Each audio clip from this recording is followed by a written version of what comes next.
Hey everybody, Dr. Baker here. Hey, I decided to take like 3 months off and I just didn't really want to make videos. So I'm back and I feel like making videos. So next thing I'm going to do is coming out here pretty quick. I'm going to do top 5 reasons to not vaccinate.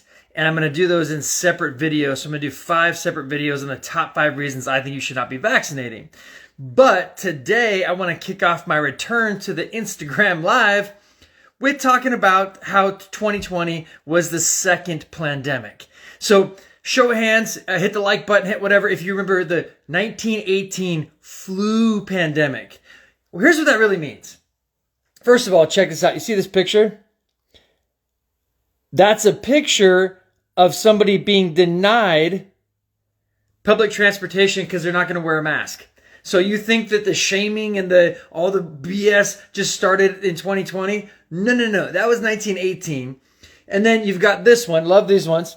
I get that it's backwards, but it's talking about school versus the saloon. Excuse me, saloon versus church. So even back in 1918, they were shutting down the churches, leaving the bars open. Sound familiar? And then this one right here, wear a mask and you could save a life. And they sit there and they talk about, this is from the Red Cross, right? Gauze masks are 99% effective is the BS they were peddling back then, right? It's the same thing, but now it's an N95, even though those are proven to be more unhealthy than anything else. So what else? Anti-mask meetings. And then you got the king of chiropractic, because listen, chiropractors are usually the ones that are talking common sense into people. So BJ Palmer writes this, and I think this is important, and I think it's a great point. Listen, it's either contagious or it's not. Either every single person should be locked up in their house and they should quarantine and that's it, or it's not contagious and we shouldn't be freaking out. And then he even wrote back in 1918, to wear a mask is like putting up hog wire to keep the mosquitoes out. They saw right through it back then too. So next thing is, check this out.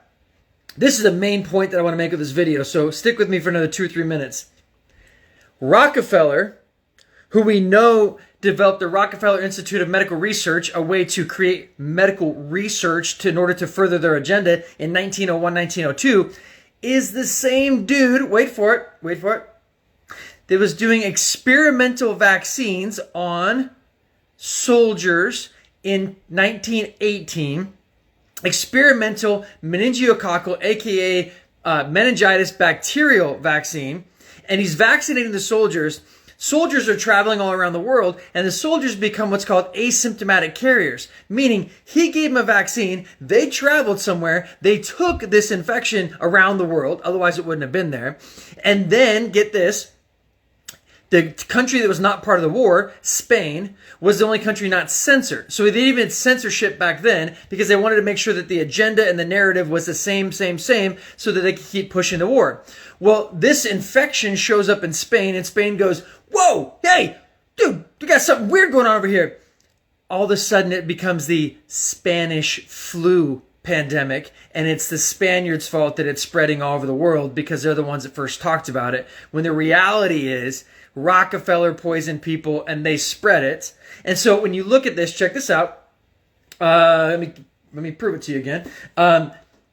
They did an article in 2008, and in 2008 there's an article on the NIH talking about what people died from, right? Just like COVID, they didn't die from COVID, they died with COVID. Well, when they looked at it, they did an autopsy of 9,000 people, and of the 9,000 people, 92.7% of them died from a bacterial infection back in 1918. Not the flu. Let that sink in for a second. Now, when you look at that article, which I'm going to put out the links to that article and the other 2 things I'm talking about in a comment on this post, so you're welcome to go research that, obviously. But think about this. That article actually is saying the reason why people died is because we didn't have enough antibiotics. So now we need to figure that out. Then comes this guy named Alexander Fleming, who creates antibiotics. And guess who invests in that and furthers the research in order to become the world's first billionaire? John D. Rockefeller. Classic. Create the problem, have the solution, make a shit ton of money off the solution, and control the world. Anyway, hey, I'm Dr. Baker. I'm back. We're going to do top 5 reasons to not vaccinate over the next 5 days. I'll see you around.